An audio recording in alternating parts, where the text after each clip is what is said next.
On. Alright, Shalom. Shalom. I want to begin by giving all glory and praises to Yahweh, Ba'ashem, Yahushua, Ba'ashem, HaKadosh. Good morning, our beloved elders and apostles of Great Millstone Showboats. It's like you to hopefully let and all the beloved Aki pushing this truth with sincerity.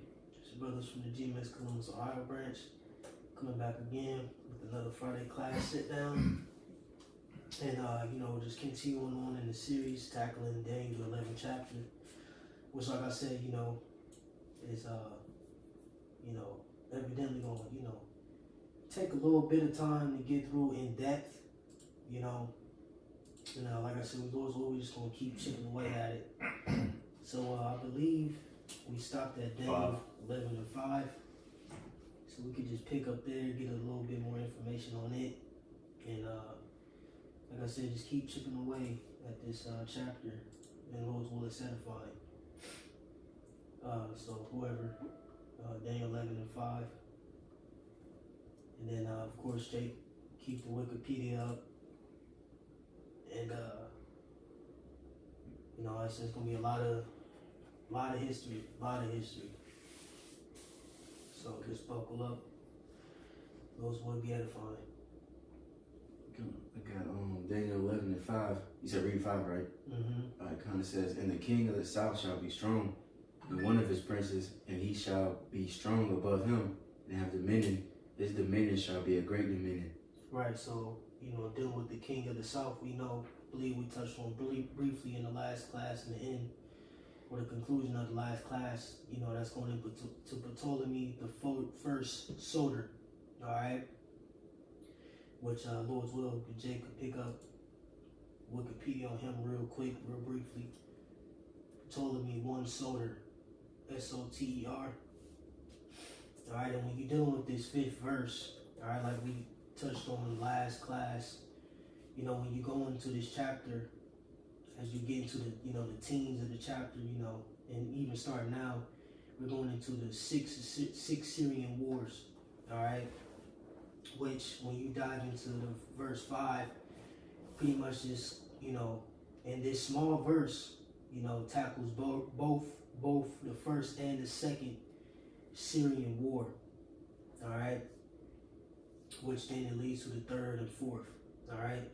Going to the 6th verse on down, all right? But you got it, bro, whoever. Yeah, I got Ptolemy, which is Ptolemy, Yep. the first soldier. It is 369 BC to 282 BC, was a Macedonian Greek general historian and successor of Alexander the Great, who went on to found the Ptolemaic kingdom centered on Egypt. Ptolemy was the king and pharaoh of the Ptolemaic Egypt from 305-304 BC to his death in 282 BC, and his descendants continued to rule Egypt until 30 BC. During their rule, Egypt became a thriving bastion of Hellenistic civilization, and Alexandria a great seat of Greek culture. And that Alexander ultimately, went down into Egypt and conquered it. Hence, you got, the city, all right, Alexandria, So, like you said, Ptolemy, pretty much when, the kingdom was separated between the four generals, he took, the south end of things, which would be, Egypt. But you can read a little more, Lord's will. It's Ptolemy, the first was the son of Arsinoe of Macedon by either her husband Lagus or Philip II of Macedon, the father of Alexander. However, the latter is unlikely, and may be a myth fabricated to glorify the Ptolemaic dynasty. Ptolemy was one of Alexander's most trusted companions and military officers. After the death of Alexander in 323 BC, Ptolemy retrieved his body as it was en route to be buried in Macedon, placing it in Memphis instead, where it was later moved to Alexandria in a new tomb. Afterwards, he joined a coalition against Perdiccas, the royal regent over Philip III of Macedon. Yep. Perseus, invaded Egypt but was assassinated by his own officers in 320 BC, allowing Ptolemy I to consolidate his control over the country after a series of wars between Alexander's successors. Ptolemy gained a claim to Judea in southern Syria, which was disputed with the Seleucid king Seleucus I. Right. See, this is, where Now we they start. pick up, the Syrian wars, pretty much ultimately going into, the Ptolemaic dynasty and the Seleucus, dynasty. Those two parties, fighting against each other, for this landmass, being Syria, all right? And like you said, Ptolemy gained and claim to Judea in southern Syria, which was disputed with Seleucus King Seleucus I. All right, and then that brings us to, like it says in verse 5, and one of his princes, and he shall be strong above him and have dominion. His dominion shall be a great dominion, right? Going into ultimately Seleucus I. All right, and then the latter half of that verse, his dominion shall be a great dominion, is after the Second Syrian War, which was I believe Seleucus' son, Antiochus the first, won that one. All right, but you can read a little more on Ptolemy real quick, Right. and then let's get some backdrop on Seleucus first, Alright. Decatur as well, so we can get some of his history. Then we'll tap into the First Syrian War and get some of that. But you got it, bro. It says Judea in southern Syria, which was disputed with the Seleucid king, Seleucus I. He also took control of Cyprus and Cyrenaica, the latter of which was placed under the control of Ptolemy's stepson Magus. Ptolemy also commanded the construction of the Library of Alexandria and of the Lighthouse of Alexandria, one of 7 wonders of the ancient world. Damn. That's beautiful. Yep. And like you said, and take account to pretty much the agenda of Alexander was to pretty much push that Hellenistic lifestyle upon the planet. Yep. Okay, so remember lands like Cyprus, etc. Those those islands, etc. were in the Aegean Sea, if I'm not mistaken. But you can see how that region, Asia Minor, so on and so forth, became Hellenistic. They were pushing forth that Greek ideology, so on and so forth, in these different lands amongst the people that they took captive. All right, and let's not forget that you had captives in Babylon and various other regions too. So you see the scattering, you see the the pre-indoctrination dealing with the Greeks. But now we could get some backdrop on Seleucus. All right, this is Seleucus I, Nicator. Yep. All right, 358 BC, 281 BC, was a Macedonian Greek general, officer, and successor of Alexander the Great, who went on to found the eponymous Seleucid Empire led by the Seleucid dynasty, initially a secondary player in the power struggles following Alexander's death. Seleucus rose to become the total ruler of Asia Minor, Syria, Mesopotamia, and the Iranian plateau. Assuming the title of Basileus, king, the Seleucid Empire was one of the major powers of the Hellenistic world until it was overcome by the Roman Republic and Parthian Empire in the late 2nd and early 1st centuries BC. Mm-hmm. Right, and then of course we know the Seleucus, dynasty, ultimately, down the stretch leads to Antiochus Epiphanes, so on and so forth. Yeah. But you can keep reading. It says, while serving under Alexander, Seleucus was commander of the High Pass Pistii, an elite Macedonian infantry unit. After the death of Alexander in June 323 BC, Seleucus initially supported Perdiccas, the regent of Alexander's empire, and was appointed commander of the Companions and Chiliarch at the partition of Babylon in 323 BC. So like real quick, that name that he was a commander of, I'm just showing the picture real quick. Yeah. And that name means man that arms or shield cover, shield bearer. So like I just want to show a couple pictures. Yeah, and again, click on these sub links, etc. To dive deeper. You know what I'm saying, through the spirit. Because it's a lot. It's a lot to go into, but we just abridging as much as we can, so we get an understanding of where we're at, what's happening, so on and so forth. Because again, this already happened in prophecy. Yeah. But you got it, bro. Military failures against Ptolemy in Egypt led to the mutiny of his troops and right. And the partition of Babylon was pretty much, a conference, if you will, going into, how they were going to divide up the territories of Alexander, just for it's like a EU meeting or something like that. The World Economic Forum or some bullshit. Yeah, whatever they say. Figure some stuff out after Alexander's death. Yeah. But you got it. It says Perdiccas was betrayed and assassinated in a conspiracy by Seleucus, Pythion, and right. And Perdiccas, he was a general, all right, during Alexander's reign, or successor of Alexander. He's a high level general. Just for some historical context as well, because that name keeps coming up. But you got it, bro. It says Python and Antigenes in Pelusium, sometime in either 321 or 320 BC, at the partition of Triparadisus in 321 BC, Seleucus was appointed satrap of Babylon, which means some of a higher satrap. That's right, and some damage. Yeah, that partition was another sit down. Believe in particular this time between the generals. Yeah. Of Alexander. But you got it.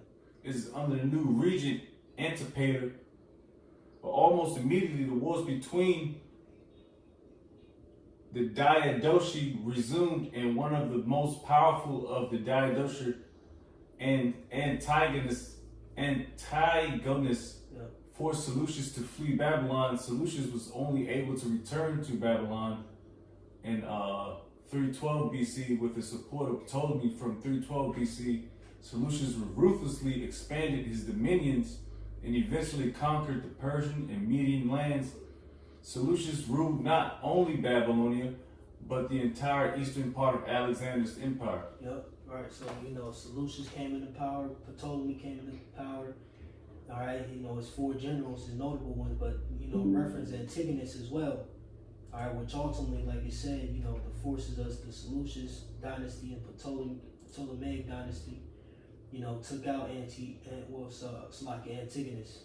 All right, and that's like you said, you got four, because sometimes Antigonus and I believe maybe like Lysimachus and Cassander, sometimes they interchanged them three. You know what I'm saying? But ultimately, we know Antigonus was taken out of the way. Down the stretch in the midst of the wars that was happening between the four and that's just, five. Oh yeah, I'm sorry. That shows you just like in America Today.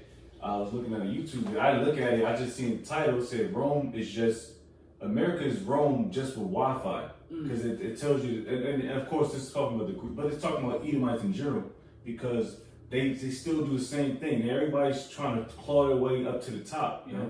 Like I watched a lot. Well, past couple of days, I've watched a lot of the Donald Trump joints. They got a lot of them going in the meetings, and everybody's like trying to kind of like like they trying to steal their funk. Man, I'm looking at the SecDef. It's like he's like clawing, just ready to like pounce the talk. And so I know niggas like that. They just want to sit there and I just want to talk all day long, man. So this is the common day of what the Greeks and Romans are, the modern day Edomites, man. It's that same spirit. Same spirit. Which in the last days. Oh man, that's the spirit, because I was gonna say, because everybody was like hopping on DJ Trump's ride, man. Thank you. Oh, much one. Thank you, President, because you made. It was everybody just commending him. Yeah. And this nigga, I mean, whatever. They did what they did, but everybody's commending this guy like he's that guy.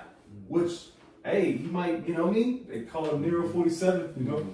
But you know, you can just see the similarities between Greek, Rome, and America. The last leg, man. Alright, boom. Now, Lord's will, you know, since we, you know, tapped into, you know, these two men, alright, etc., you know, now we can tap into the first Syrian war, which ultimately was fought, if I'm not mistaken, between the son of Ptolemy II and, hold on, let me see, and Antiochus the First. Okay.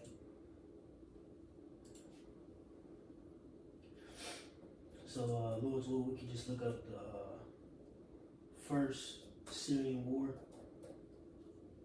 Alright, which, like I said, ultimately this first Syrian war was fought between the sons, you know, of the two, Ptolemy the first soldier and Seleucus the first Nicator.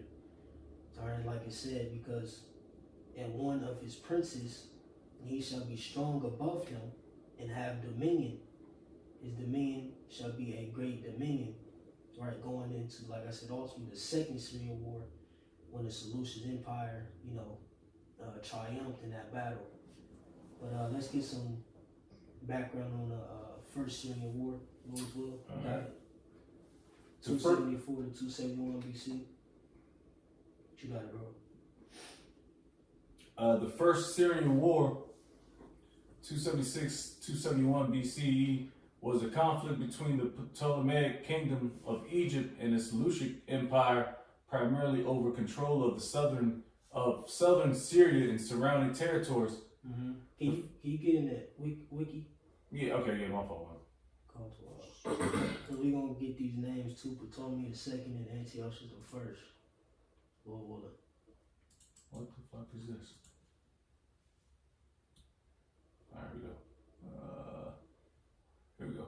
The Syrian Wars were a series of 6 wars between the Seleucid Empire and the Ptolemaic Kingdom of Egypt, successor states to Alexander the Great's empire during the 3rd, 2nd centuries BC over the region, then called Soil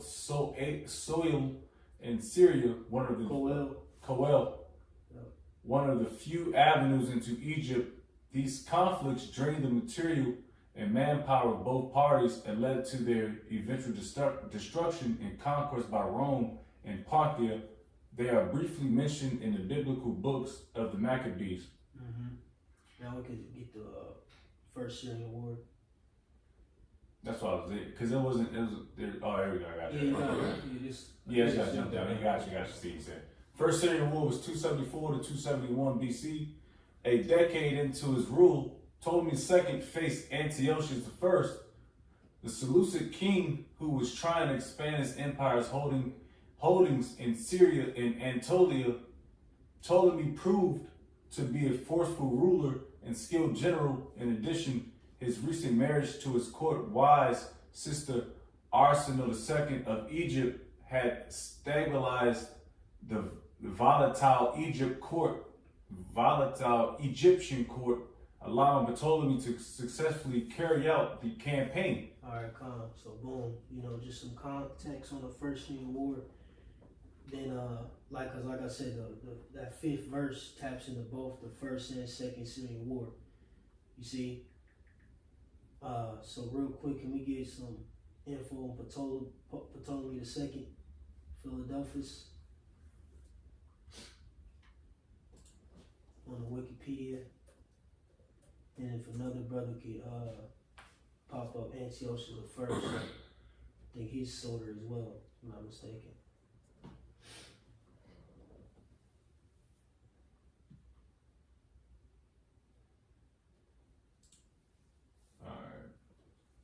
I got Ptolemy II, Philadelphus. All right.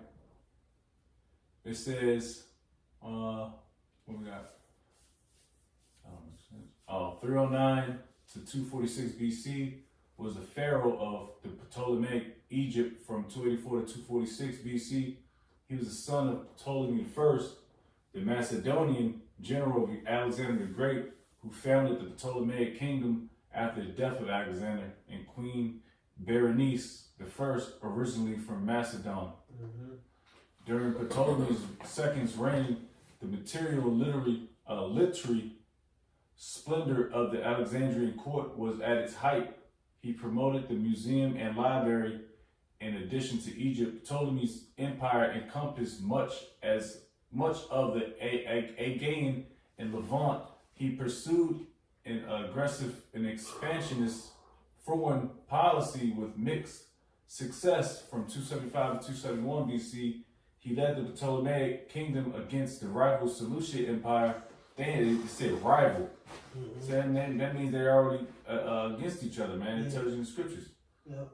It says in the Because first. ultimately, when you dive into the history further, pretty much, if I'm not mistaken, that land, I believe through one of those partitions, was ultimately sanctioned to the Seleucid Empire. And what had happened was, I believe, the Seleucid Empire had got into some conflict, I believe, with Antigonus as well, or something like that. And then Ptolemy just took it over, and that was during, Ptolemy the first and Seleucus the first and Decatur. All right, and pretty much, their sons came into power and into reign. If I'm not mistaken, I think Seleucus, Antiochus the first soldier, him knowing that history, he like, man, nah, we need this back. Pretty much that's what sparked the first Syrian war. But you got it, bro. He pursued an aggressive and expansionist foreign policy with mixed success. From 275 to 271 BC. He led to the Ptolemaic kingdom against the rival Seleucid Empire in the First Syrian War and extended Ptolemaic power into Cilicia and Caria, but lost control of Cyrenaica after the defection of his half-brother Magus in the Cremonian War of 267-261 BC. Ptolemy confronted Antigonid Macedonia for control of the Aegean and suffered serious setbacks. This was followed by a second Syrian War of 260-253 against the Seleucid Empire, in which many of the gains from the first war were lost. Right. So just some history on him. Now we could grab some history on Antiochus the first soldier. I got this Antiochus the first soldier. So Antiochus the first soldier was a Greek king of the Seleucid Empire. Antiochus succeeded his father Seleucus Nicator in 281 BC and reigned during a period of instability, which he mostly overcame until his death on the 2nd of June 261 BC. He's the last known ruler of the attributed the ancient Mesopotamian title King of the Universe.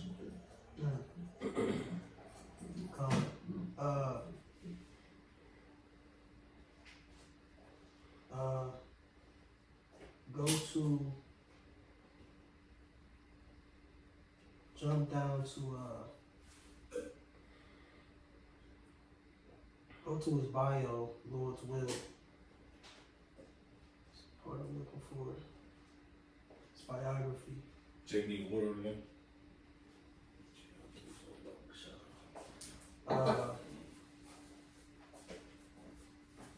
Can you jump to paragraph 4, talking about the assassination? So biography going to on the assassination, it says, on the assassination of his father in 281 BC, the task of holding together the empire was a formidable one. A revolt in Syria broke out almost immediately. Antiochus was soon compelled to make peace with his father's murderer. To make peace with his father's murderer, Ptolemy Carunos, apparently abandoning Macedonia and Thrace. And in Anatolia, he was unable to reduce Bithynia, or the Persian dynasty that ruled in Cappadocia. In 278 BC, the Gauls broke into Anatolia, and a victory that Antiochus won over these Gauls by using Indian war elephants, 275 BC, is said to have been the origin of his title of Soter, Greek for savior. At the end of 275 BC, the question of the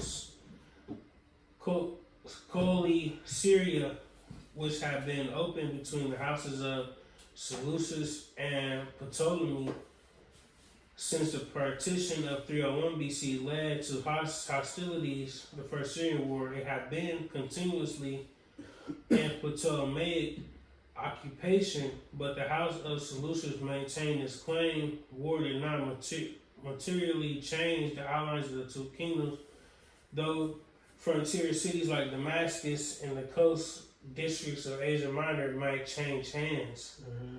Right, so, pretty much in a nutshell, you had Antiochus the first, all right, and the Ptolemy, or, Ptolemy the second, which ultimately Antiochus the first, wanted to expand, the lands that he already had, in his father's name.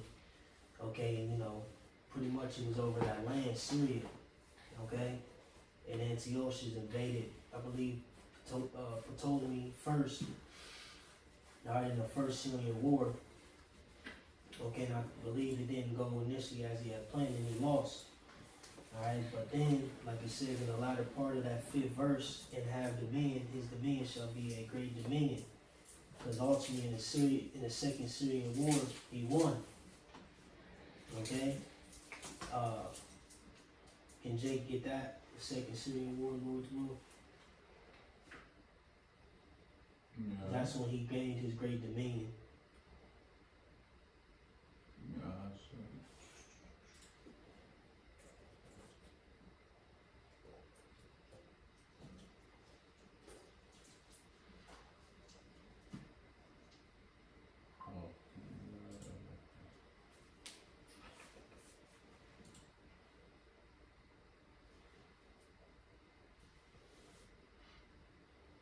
The Second Syrian War, 260 to 253 BC. Antiochus II succeeded his father in 261 BC, and thus began a new war for Syria. He reached an agreement with current Antigonid king in Macedon, Antigonus, I can't even pronounce the goddamn name, Antigonus II Gonatus, who was also interested in pushing Ptolemy II out of Agon with the Macedon support. Antiochus II launched an attack on Ptolemaic outposts in Asia. Most of the information about the Second Syrian War has been lost. It is clear that Antigonus' fleet defeated Ptolemy at the Battle of Cos in 261, diminishing Ptolemaic naval power. Ptolemy appears to have lost ground in Cilicia, Pamphylia, and Ionia, while Antiochus regained Miletus and Ephesus. Macedon's involvement in the war ceased when Antigonus became preoccupied by the rebellion of Corinth and Chalcis in 253 BC, possibly instigated by Ptolemy, as well as an increase in enemy activity along Macedon's northern frontier. Mm-hmm. Right, so pretty much at this point, you had Antiochus II, the son of Antiochus I Soter, who came up into power, and I believe he fought against also Ptolemy II, Philadelphus, in that Second Syrian War. All right, and through him, Antiochus II Theos, we could get some history on him, you know, they had won that second Syrian war. You know, and like I said, that's how, you know, the Seleucid name or the Seleucid dynasty, you know, ultimately gained control and had a great dominion after that second Syrian war. All right, Jay could pull him up. Antiochus the second Theos real quick. Alright.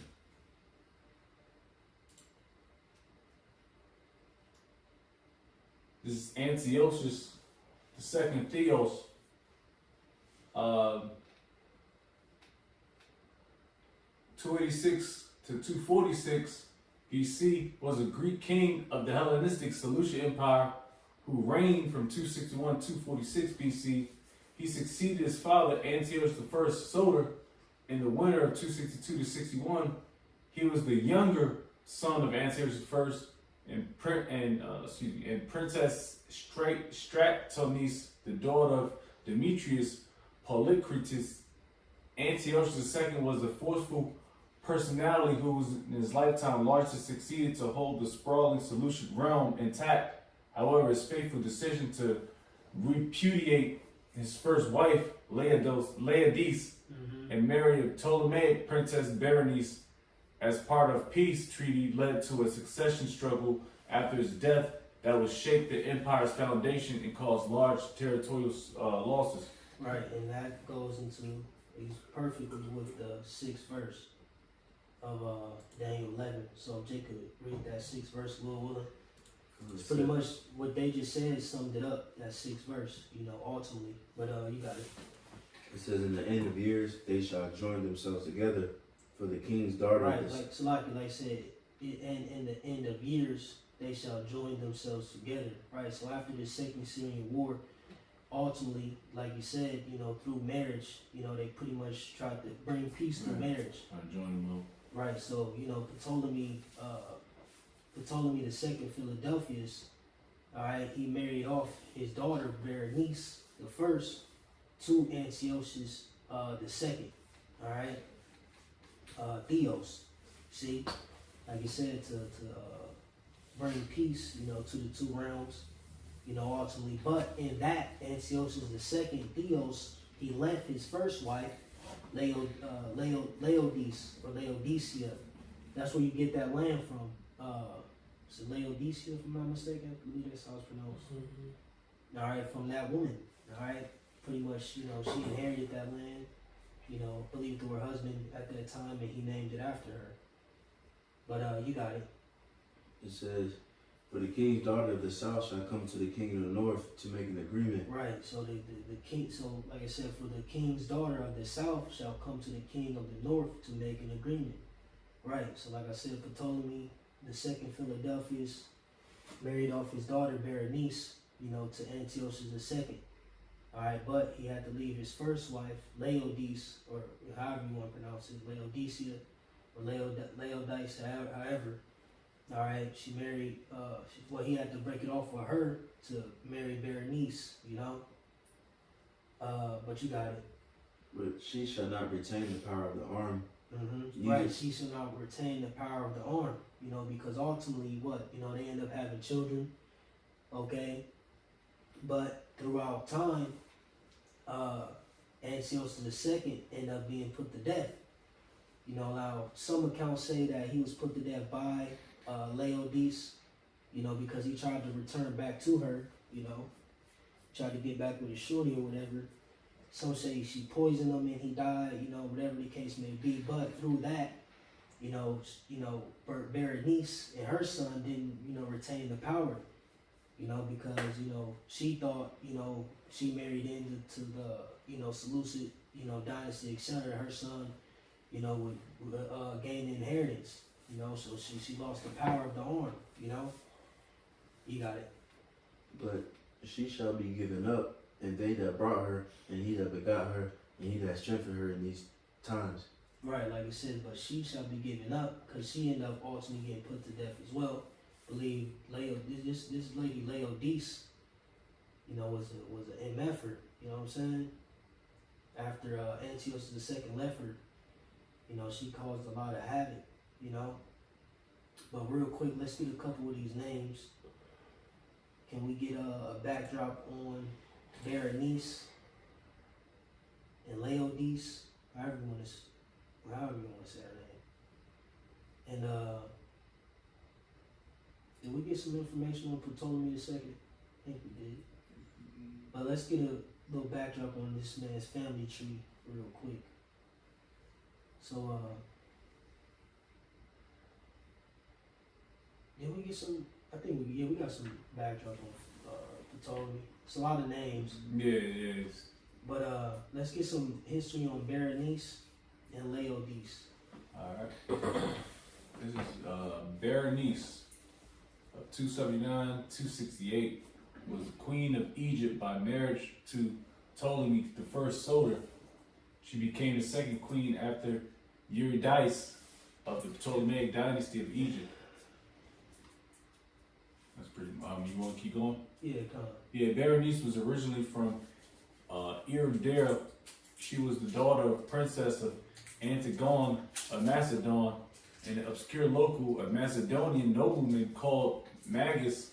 Her maternal grandfather was a nobleman called Cassander. Where are you at? Berenice the First. Wiki? You on the wiki?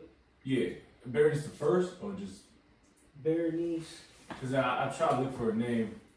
Go to Antiochus 2 Theos. Okay, I got you. And then That's go on to me. spouse. Go to spouse. Yep, got you. Because it's a lot of common names. Yeah, it's a lot of common But I names. think that may be it. Or you say No. Syria. It was two of them. All right, the water. Berenice Syria, Syra. Sorry, Also called Berenice Pharenophisferus, or Berenice Syra was an Egyptian princess and a Seleucid queen regent. She was a Seleucid queen by marriage to Antiochus II of Theos, and regent during the minority of her son Antiochus in 246. Berenice was the daughter of Ptolemy II of Philadelphus and Arsinoe I of Egypt. She was named after her paternal grandmother, Berenice I of Egypt. The date of her birth is unknown, but most estimates are before 280, as her mother was exiled the following year. Berenice Syra's relationship with her father remained positive after her mother's exile. When she moved upon her marriage, he provided her with bottled water from the Nile, so she would never have to drink from any other source. Queen, around 252 BC, following a peace agreement in 253 BC between Antiochus and Ptolemy to the Second Syrian War. Berenice. Yeah, to end the Second Syrian War. You know, like I said in that 5th verse, that was the end of that Second Syrian War when the Seleucid dynasty, through Antiochus II, won in battle against the Ptolemaic dynasty. And like I said, this was the peace treaty between the two realms via, marriage. You got it. Says Berenice married the Seleucid monarch Antiochus II of Theos, who divorced his wife Laodice I and transferred the succession to Berenice's children. Upon their marriage, she took the name Syria, referencing Syria. Berenice was fairly old for a Ptolemaic princess to marry. Her dowry was so large, she was known as Pharenophyris, or the dower bringer. Antiochus II took up again with his first wife, Laodice. Ptolemy II pressured Antiochus II to return to Berenice, but he repeatedly delayed this. In 246 BC, when Ptolemy died, Ptolemy III increased the diplomatic pressure his father had begun, and Antiochus died shortly thereafter. Many suspect from poisoning, possibly from Laodice. See? So, again, going back to Daniel 11:6, it says, in the end of years they shall join themselves together, right? The two realms, Ptolemaic dynasty and Seleucid dynasty, via Ptolemy the second Philadelphus and Antiochus II Theos. Those two parties, would try to unify through marriage, okay, but it ultimately went south. So for the king's daughter of the south shall come to the king of the north to make an agreement.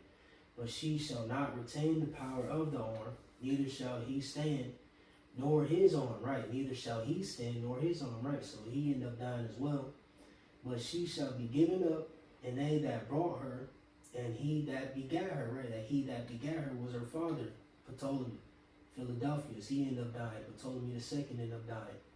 It says, and he that strengthened her in these times, right? So, the whole, thing with the shits ultimately, coming together, so on and so forth. Okay?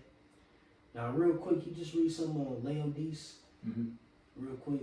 Just read up on her real quick, then that's going to lead into the 7th verse dealing with Ptolemy III, the brother of Berenice.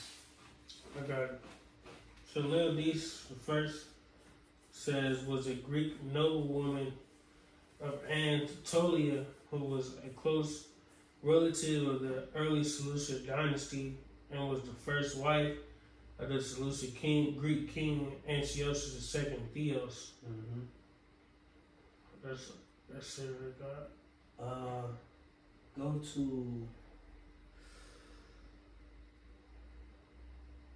Go to deaths of Antiochus the second and his second family. Go to that. Go to it. Start at the top. Yep.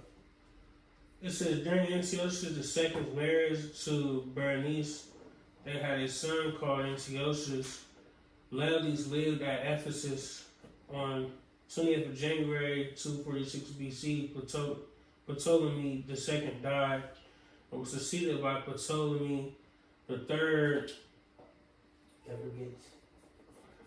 Arrogance. After the death of Ptolemy II, Antiochus II left his second family in Antioch and returned to Laodice. He named his first son with Laodice as his successor to the throne. In July 246 BC, Antiochus II died. Some suggest that he was poisoned by revengeful Laodice, leaving a confusing dynastic situation. Right, because now it's like who's going to be the successor? Which son is going to be in, the son of Antiochus II's seat? You got it. Seleucus II succeeded his father as king, and his brother Antiochus Hierax was named co-ruler in Sardis. They lived with Laodice at Ephesus. Laodice, either for revenge or to prevent civil war, had Berenice, her son, murdered in the late summer of 246 BC. Right, which ultimately that did lead to the war, because that's going to dive straight into Daniel 11 and 7. So we can start there. It says, but out of the branch of her roots shall one stand up in his estate. Right, dealing with Berenice, all right, or Bernice, like I said, but out of a branch of her roots shall one stand up in his estate, going into Ptolemy III, Evergetes. So Lord's will, Jacob pull him up, Ptolemy III, Evergetes, Euergetes. Should be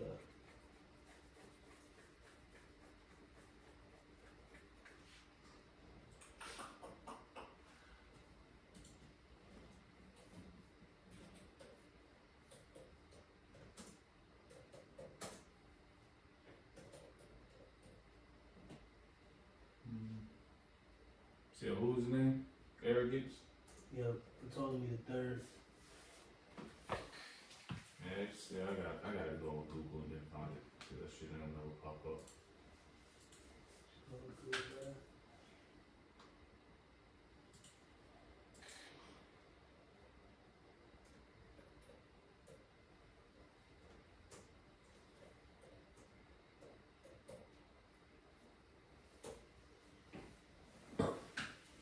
Oh, Euergetes. Evergetes.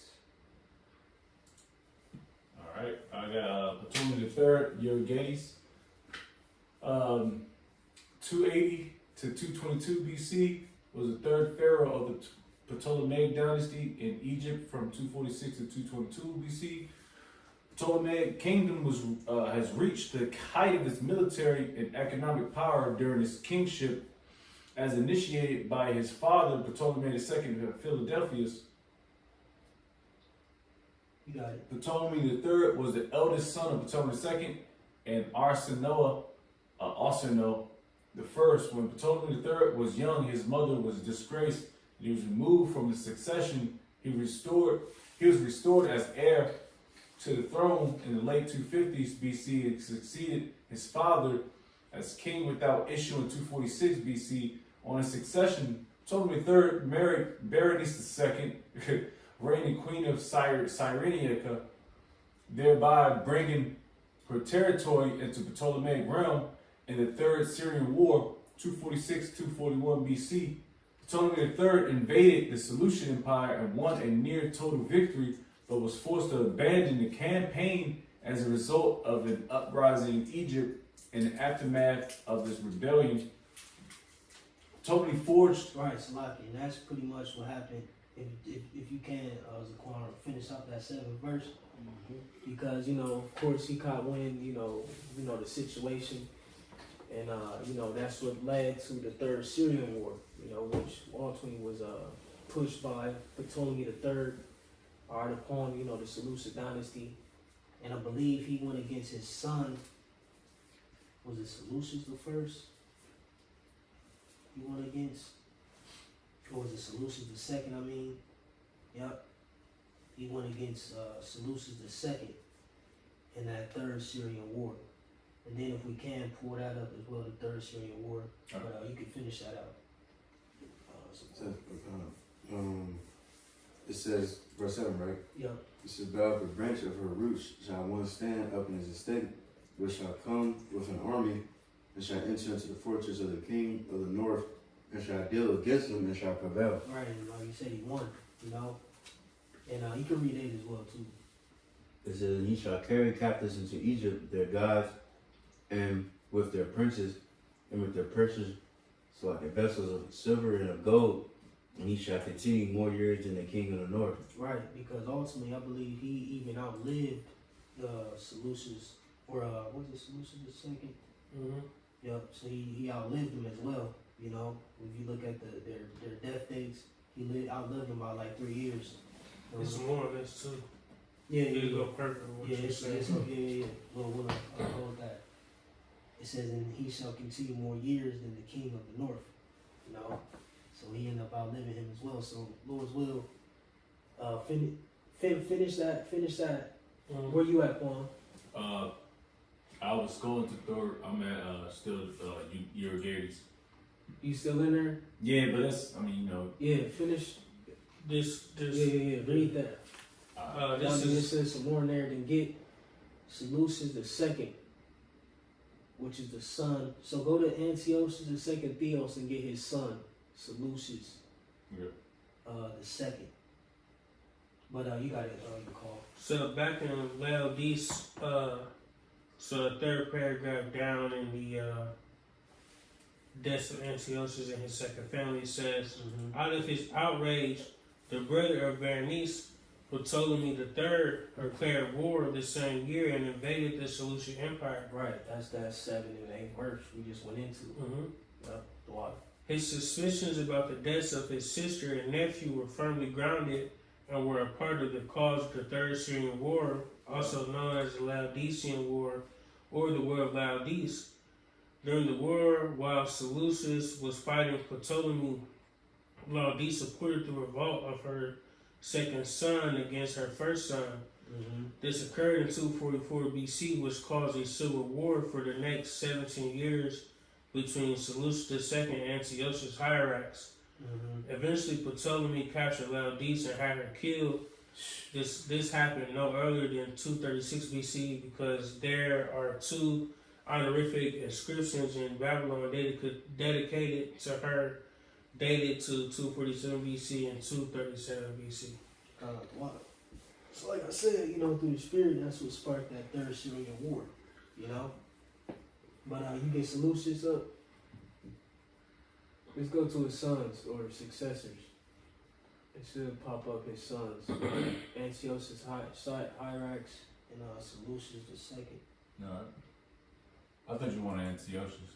Nah, I'm saying go to his page and then go to like his family tree. Oh, so the second. Yeah. Yeah. I was there. Oh, that's a lot. Give me a second.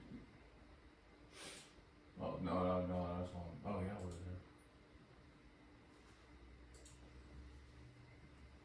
there. Yeah. Alright, who you want? You can start at the top. No, I'm asking who you want. Solutions. Why the fuck you keep popping? Nah, you could go to Antiochus.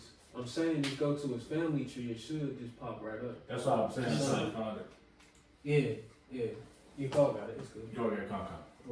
Seleucus II Callinicus Pogon, it says, was a ruler of the Hellenistic Seleucid Empire who reigned from 246 BC to 225 BC. Mm-hmm. So ultimately, he ended up being the son who, reigned upon the throne of his father, Antiochus II, Theos. You got it. It says, faced with multiple enemies on various fronts, and not always successful militarily, his reign was a time of great turmoil and fragmentation of the Seleucid Empire before his eventual restoration under his second son and eventual successor, Antiochus III. Mm-hmm. Keep going. Go to defeat in the Third Syrian War. Start at the top. Oh, for sure. Says Seleucus managed to maintain himself in the interior of Asia Minor and made arrangements to shore up his power there. One of his sisters married Mithridates II of Pontus.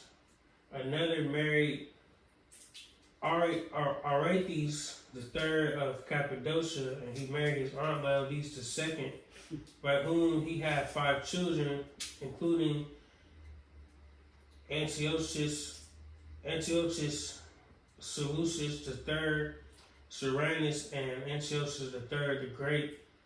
Seleucus then appointed his brother Antiochus Hyrax as viceroy in Asia Minor and marched against the Ptolemies. Ptolemy III returned to Egypt in 245 BC, reputedly taking with him 40,000 talents of gold and the statues of Egyptian gods which had been looted centuries before by the Persians. Seleucus crossed into Babylonia and Mesopotamia first. Hold on, read that part back again. That Ptolemy III returned.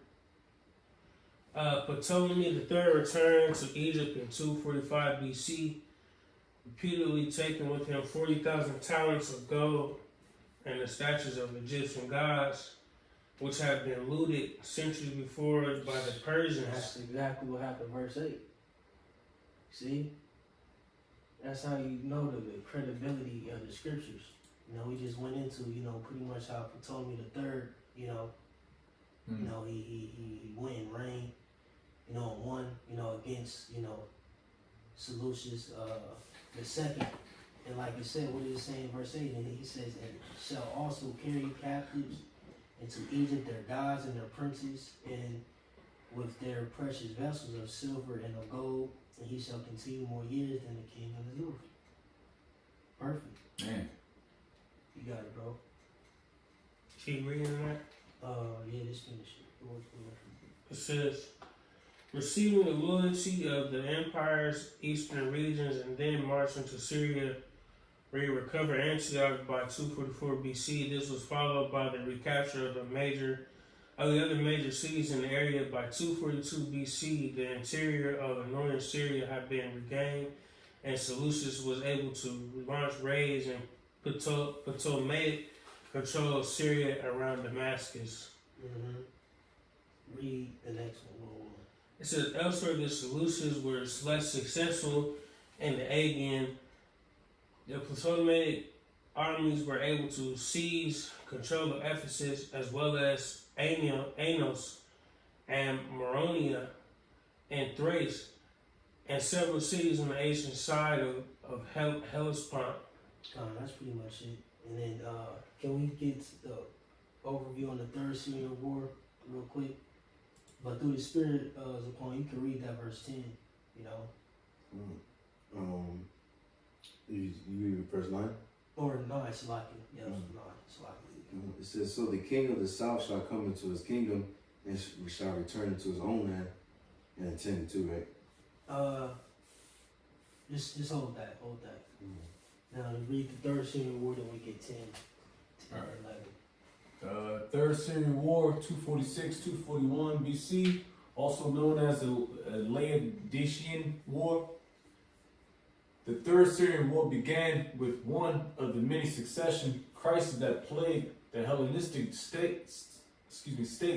Antiochus II left two ambitious mothers, his repudiated wife Laodice and Ptolemy II's daughters Berenice, Syria, in a competition to put their respective sons on the throne. Laodice claimed that Antiochus had named her son heir while on his deathbed, but Berenice argued that her newly born son was the legitimate heir. Berenice asked her brother Ptolemy III, the new Ptolemaic king, to come to Antioch and help place her son on the throne. When Ptolemy arrived, Berenice and her child had been assassinated. Ptolemy declared war on Laodice's newly crowned son, Seleucus II, in 246 BC, and campaigned with great success. His forces, possibly being commanded by Xanthippus of Lacedaemon, aka hey, fuck you niggas in the fraternities too, because it's pissing me off trying to read these names. Fat ass words, man. Yeah, these are big ass bald head, bald faced niggas, man. AKA Xanthippus of Carthage, the mercenaries general. That shit pissed me off, man. That shit ass. Just a quick note, you know what I mean? Because we know that Maccabees, the Lacedaemonians, you know, the Spartans. Mm-hmm. So this nigga, he probably was a Jake nigga, you know what I'm saying? Because, you know. No, this is Lacedaemon. I think it's different. Lacedaemonian. Lacedaemonian? Oh, yeah, yeah. like It says it's was a Spartan mercenary general. You know Yeah. what I'm saying? Oh, I got you. Okay, I see. Okay, so I pronounced it incorrectly then. So like some big ass words. Yeah. Yeah. That Greek shit, man. Yeah, straight up. And that's how we lost our heritage. This is of Carthage, the mercenary general responsible for defeating the Roman army at Tunis Baghrad in 255 BC. He won major victories over Seleucus in Syria and Anatolia, briefly occupied Antioch, and as a recent cuneiform discovery proves, even reached Babylon. These victories were marred by the loss of the Cyclades. Excuse my eyes, burn like mud. Cyclades to Antigonus Gonatus in the Battle of Andros. Seleucus had his own difficulties. His domineering mother asked him to grant co-regency to his younger brother Antiochus, hierarch, as well as rule over Seleucid territories in Anatolia. And Antiochus promptly declared independence, undermining Seleucus' efforts to defend against Ptolemy in exchange for. Take a break, man. Slacking. Yeah, this shit Hey, crazy. Jake, quick up for Jake. Jake, My eyes are burning. I'm not gonna lie to you. shit. It's slacking for Jake Fine, but hey, it's real though. Jake be trying to, kind of go into these things, Yeah, get Jake the wrong break, man. Yeah, just a little brief overview of, the Third Syrian War.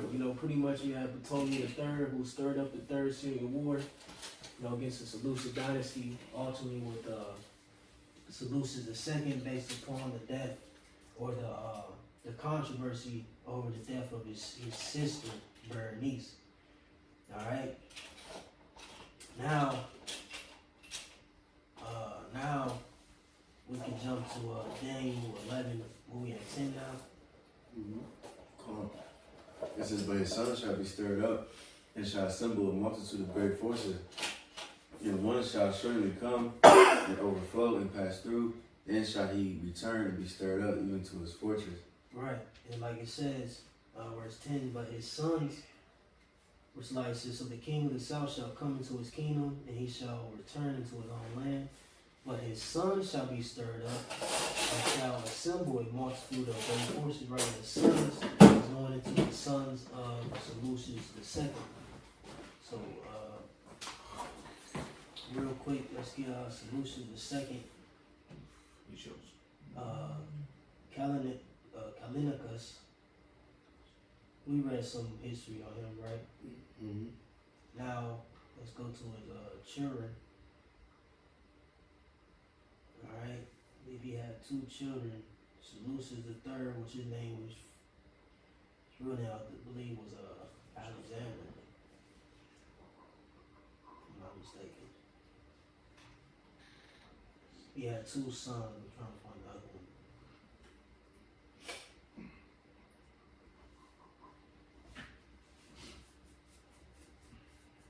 I think it was Antiochus III.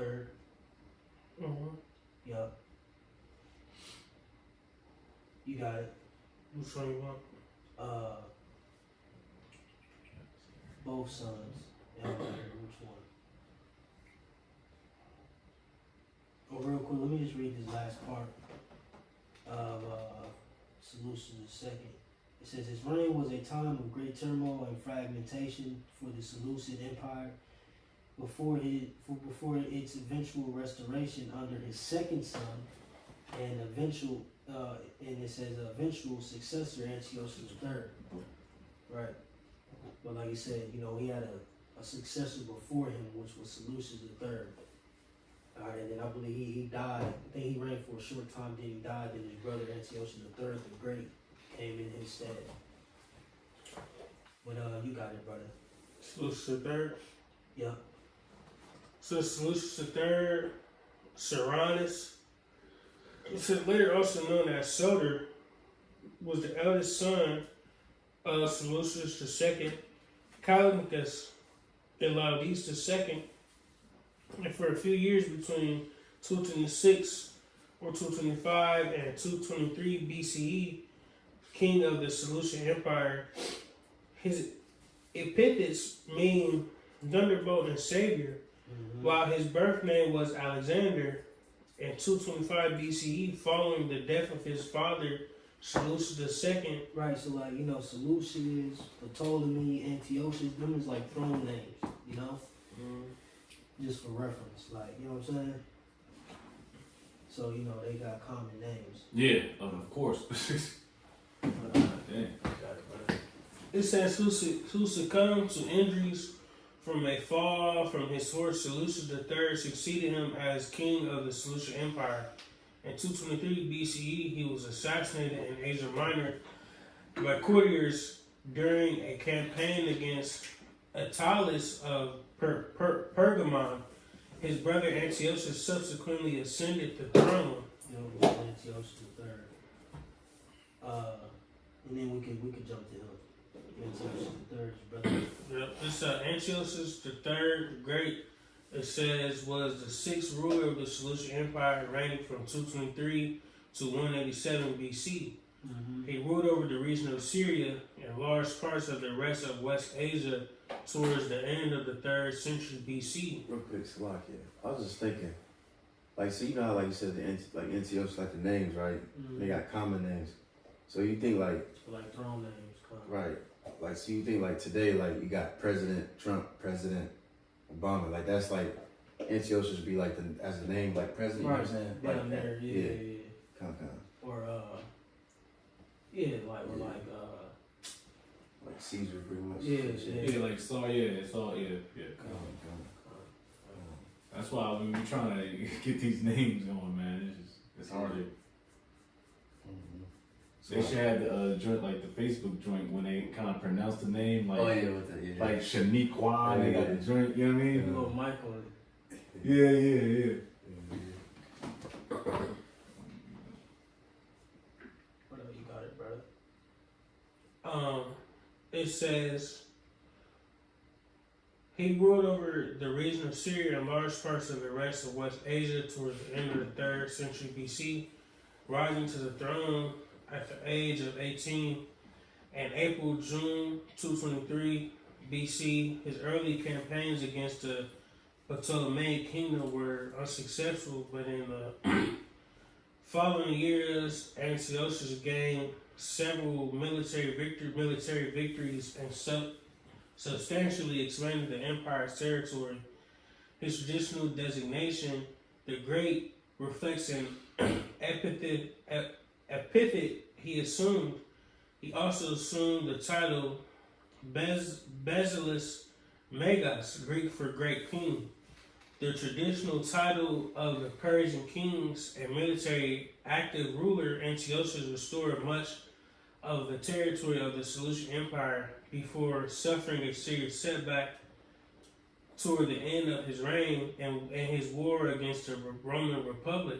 Declaring himself the champion of the Greek freedom against Roman domination, he waged a 4-year war against Rome, beginning in mainland Greece in the autumn of 192 BC, before being decisively defeated at the Battle of Magnesia. He died 3 years later on campaign in the east. Right, so pretty much, you know, you had Antiochus the Great, who came up into power at this time, and I believe he started, you know, the Fourth Syrian War with Ptolemy the Fourth, if I'm not mistaken.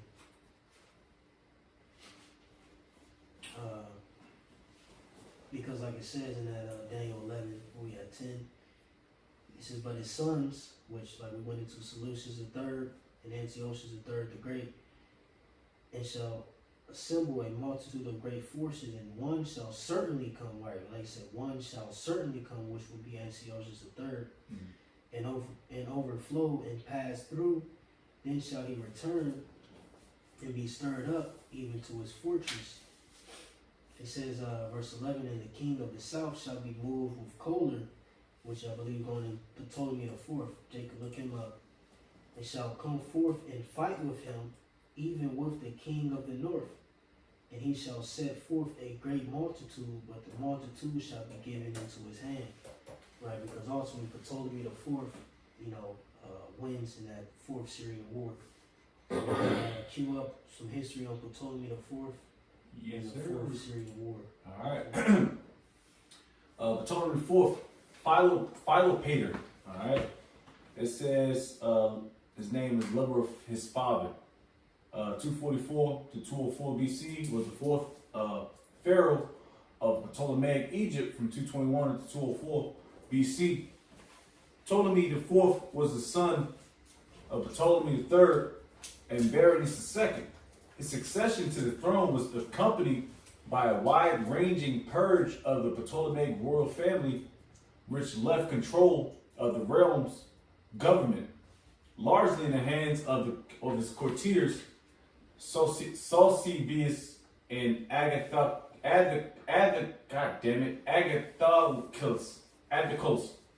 His reign was marked by the Fourth Syrian War, 219 to 217, with the Seleucid Empire, which culminated in a decisive Ptolemaic victory at the Battle of Raphia, one of the largest battles of the whole Hellenistic age. In the final years of his rule, control over the southern portion of the country was lost to the rebel pharaoh Hugronefer. Ptolemy IV died in mysterious circumstances in 204 BC and was succeeded by his young son Ptolemy V, Epiphanes, under the regency of Sosibius and Agathocles. In ancient sources, Ptolemy IV was criticized for being more interested in luxury and court ceremony than government politics and foreign relations. The decline, oh man, this is hard. Right, see, that's why he was moved with choler against who was that, Antiochus the Great, the third, you know, because he was like, I'm trying to chill, enjoy his riches, and you know, get these trade. bitches, riches and bitches. Yeah, you know, so he was a calm guy. So when, you know, he kept getting poked, he like, all right, bet. You know, you said he moved with choler or bitterness, you know, and he fought against him in that Fourth Syrian War, and he won. You know, like it says in verse 11, it says, even with the king of the north, and he shall set forth a great multitude, like it said, because that was one of the biggest battle battles against, you know, in the Hellenistic age between, you know, the two parties. That was one of the biggest. But the multitude shall be given into his hand, right? So he ultimately won that war, you know. But you can finish that out and get that fourth Syrian war, Lord's will. Hey, real quick, if you don't mind, real quick, if I could just throw some in, because the other mentioned about the names, the names that are like Ptolemy and all that, they're surnames. Mm-hmm. So all like a good example would be like the Koreans, like they got like Kim. Mm-hmm. Kim is in the face of a lot of these names, or Lee. You know, all these are surnames. You know what I'm saying? So you know, and if you go into surname, it says a hereditary name common to all members of a family as distinct from a given name. So you know what I'm saying? They all relate through this surname. You know what I'm saying? But just throw that out there. Yeah, just like we got it, you know. Yeah. Quanwald, Yep. Bond Ruben, Rauer Bond, you know. So yeah, it kind of correlates. It does correlate. It doesn't kind of. Let me see. Back at it, and I'll get the fourth. I'm gonna finish up. In ancient sources, Ptolemy IV was criticized for being more interested in luxury and court ceremony than government, politics, and foreign relations. The decline of the Ptolemaic dynasty is usually traced to his reign. That's pretty much what you want. Mm-hmm. All right. Yeah, that's good. Yeah. Then we could get that fourth Syrian war. Alright. This is the fourth Syrian war. And real quick, Salakia. I read down, I think this is, was it Ptolemy the fourth? Because I remember, I think the Apostle Tahar, I could be wrong. I remember hearing about this, but I remember Apostle Tahar said the Maccabees, the third book of Maccabees is actually canon. Anybody seen that video? You kind of. That's the spirit. Oh, you got that? Yeah, Okay. we gonna tap into that in the 12th verse. Okay, kind. Third and the fourth Maccabees. I'm gonna save this then. Nah, you could read it. Yeah, kind. You read down. Because the third and the fourth Maccabees is pretty much just history, secular history. Mm-hmm. You know? So Jake ain't finished the road. Jake said, Oh "Some yeah. books, man." Yeah, I forgot all about the third. Yeah, I'm sure. Gone. Me either. Gone. It says if you skip down to Ptolemy the fourth, legacy, reputation, you go down to the last one paragraph and it says Ptolemy the fourth is a major character in the biblical book, the Maccabees, third Maccabees. Alright, blah blah blah. I'm gonna skip to the part. It says the king is presented as an oppressive tyrant who transgresses divine law by trying to enter into the temple at Jerusalem, and then launches an attempt to wipe out the Jews by gathering them all in the hippodrome at Alexandria and have them trampled by drunken elephants. So yeah, through the spirit model, just grab that verse 12. It says, and when he had taken away the multitude, right, once he won that war, his heart shall be lifted up, right? He got prideful, you know, because like I said, ultimately he was about luxury business. He was a businessman.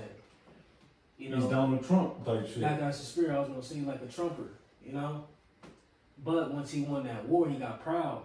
You know, like I said, his heart shall be lifted up, and he shall cast down many 10,000s. Right, that's also going into our people. You know, but he shall not be strengthened by it, right? Because it's going to end in his demise. You know. But can you read that part back? You don't mind? By his little joint he just did. It says, let me read this. Read right here. The king is presented as oppressive tyrant. Right, an oppressive tyrant. Mm-hmm. Like I said, he got proud. Mm-hmm. Who transgresses divine law by trying to enter into the temple of Jerusalem, and then launches an attempt to wipe out the Jews by gathering them all in the hippodrome at Alexandria. Let me see real quick. Right, because you got to think, we in the middle of all this shit. Mm-hmm. Little old Jerusalem. You know what I'm saying? We in the middle of all this. You know? Mm-hmm. All these wars, sub-wars, and, you know, in between them literally as well. You know, in between, you know, the Seleucid Empire and the Ptolemaic Empire. You know, in between Egypt and, you know, Syria and all that. We're right in the midst of all that, you know? Mm-hmm. And real quick, the hippodrome is pretty much like a stadium, like some Roman shit. show a little picture real quick. So they were trying to kill us and that shit. Make a public display of it. You know, but it says at Alexandria and having them trampled by drunken elephants, these plans are repeatedly stopped by the divine intervention of Yahweh. In the end, Ptolemy IV recants and grants extensive privileges to the Jews. It is not clear that his work indicates the existence of a negative Jewish tradition about Ptolemy. That's pretty much the point. Yeah. And I believe 3rd Maccabees, the 1st chapter. Where was you at? You just looked something up? No, I'm Wikipedia, and you go down to Ptolemy IV, and you go down to legacy and reputation, and then you just read the last paragraph. Right, because the 3rd Maccabee goes into the battle of Raphia. Mm-hmm. Real quick, let me read this 3rd Maccabee. That's fire. Yeah. I'm gonna have to read. You know, I got it. Well, for this study, I gotta read these books. Real quick. Conjecture of the Battle of Raphia. You got the Syrian War popped up? Yeah, I do. Real quick, read that and then look up that Battle of Raphia too. This is Fourth Syrian War, 219 to 217 BC. Taking the Seleucid throne in 223 BC, Antiochus III the Great, 241-187 BC, set himself the task of restoring the lost imperial possessions of Seleucus I, Nicator. Right, so it's his great grandfather, great something. great grandfather. You got it. Which extended from the Greco-Bactrian kingdom in the east, the Hellespont in the north, and Syria in the south. By 221 BC, he had reestablished Seleucid control over Media and Persia, which had been in rebellion. The ambitious king turned his eyes towards Syria and Egypt. Egypt had been significantly weakened by the court intrigue and public unrest. The rule of newly inaugurated Ptolemy IV Philopator, reigned 221-204 BC, began with the murder of Queen Mother of Berenice II. The young king quickly fell under the absolute influence of the imperial courtiers. His ministers used their absolute power and their own self-interest to the people's great chagrin. And right, so he gonna try to take advantage of that, you know, the weakened state that, you know, the Ptolemies were in, you know, or Egypt as a whole. Yeah, you're right. Yeah, it goes right to it. I can learn from Maccabees III. Oh, you got Maccabees 3? Well, this is the annotated. Jason, Damn, they got this. Damn, that's fucked up. We got glass. That's fucked up. This is a annotated joint from the Oxford joint. Shit, I'm gonna need that. I borrow. Come. Or I might just get on the PDF or something. But Oh yeah. It's pretty much right saying the with it. same thing. Yeah. Yeah. I just roll. I'm gonna roll with the Maccabees 3rd and 1. Yeah, read that first verse. That's the spirit. I was gonna tell Jake to read that verse. This is when Philopator learned from those who returned that the regions that he had controlled had been seized by Antiochus. He gave orders to all the forces, both infantry and cavalry, took with him his sister Arsinoe, and marched out of the region near Raphia, where the army of Antiochus was encamped. But a certain Theodotus, determined to carry out the plot he had devised, took with him the best of the Ptolemaic arms that had been previously issued to him, and crossed over by night to the tent of Ptolemy, intending single-handed to kill him and thereby end the war. But Dositheus, known as the son of Dremulus, a Jew by birth, who later changed his religion and apostatized,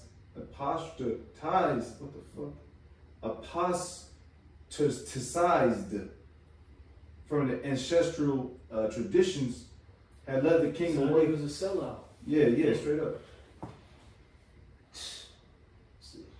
Yeah. Yeah, I mean, man, I ain't even gonna go that far with that, man. Cause it's He crazy. said he was born a Jew, but he converted to a Helen. Yeah, he's Hellenized, man. I mean, he cut his hair off, cut his beard off. It had led the king away and arranged that a certain insignificant man should sleep in the tent. And so it turned out that the man incurred the vengeance meant for the king when a bitter fight resulted and matters were turning out rather in favor of Antiochus. Arsinoe went to the troops with wailing and tears, her locks all disheveled, and exhorted them to defend themselves and their children and wives, bravely promising to give them each 2 minas of gold if they won the battle. And so it came about that the enemy was routed in the action, and many captives also were taken. Now that he had foiled the plot, Ptolemy decided to visit the neighboring cities, encouraging them by doing this and by endowing the sacred enclosures with gifts. He strengthened the morale of the subjects. Since the Jews had sent some of their council and elders to greet him, to bring him gifts of welcome, and to congratulate him on what he had happened, he was also on the more eager to visit them as soon as possible. After he had arrived in Jerusalem, he offered sacrifice to the supreme power and made thank offerings and did what was fitting for the holy place. Then upon entering the place and being impressed by its excellence and its beauty, he marveled at the good order of the temple and convinced a desire to enter the sanctuary, when they said that this was not permitted because not even members. Jake friendly as shit. Yeah, that's like Gad, man. That's how we, that's pretty much. And then you got footnotes of the Battle of Raphia, which you want. That's what you wanted. Yeah, that's all good though. It's all good info. It's Just a little context, but can you finish that Syrian war out on the screen, and then we'll be closing off. So that 12th verse, man, that's pretty much what happened. If it goes well, I'm gonna tap into the 3rd Maccabees and see if I can extract some more info. Man, you're gonna have a lot of here. It's mad footnotes here. Yeah, that's crazy. Yeah, it's a lot of labor, man. It's all good. Back at the 4th Syrian War, it says.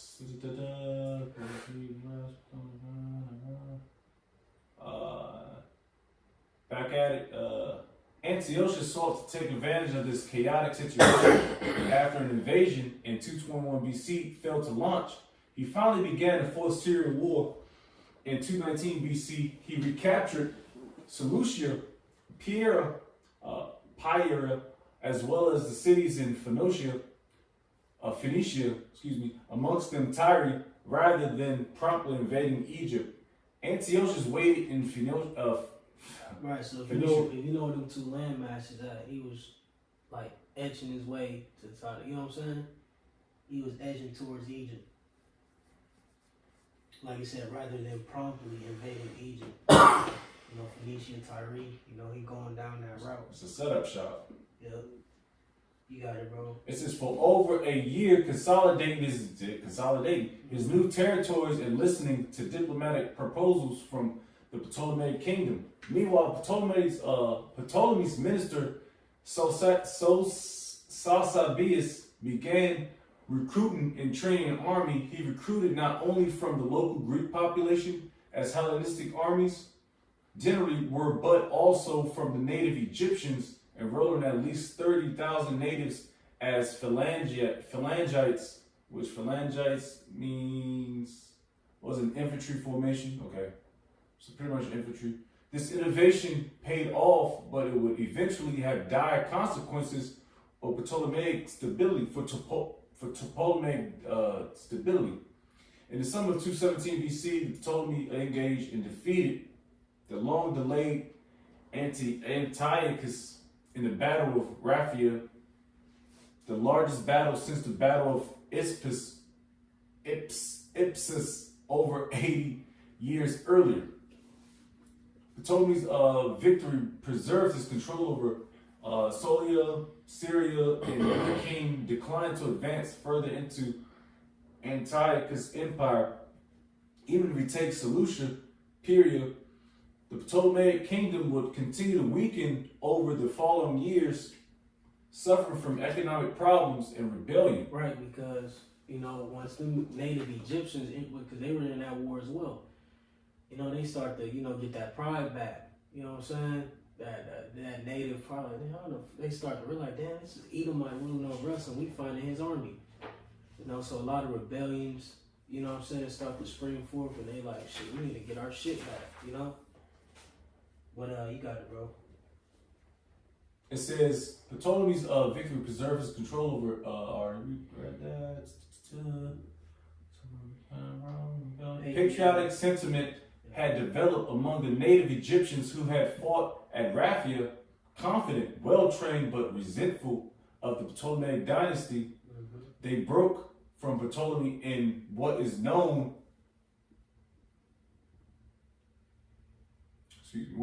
as the Egyptian Revolt.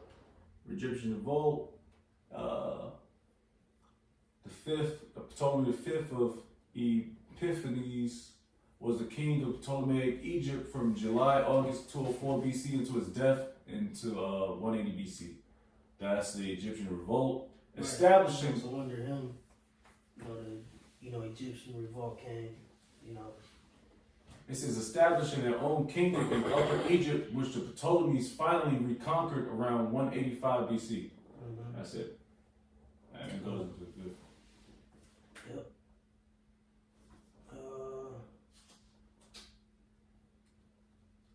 And that's it, man. Like I said, verse 5 to 12. Yep.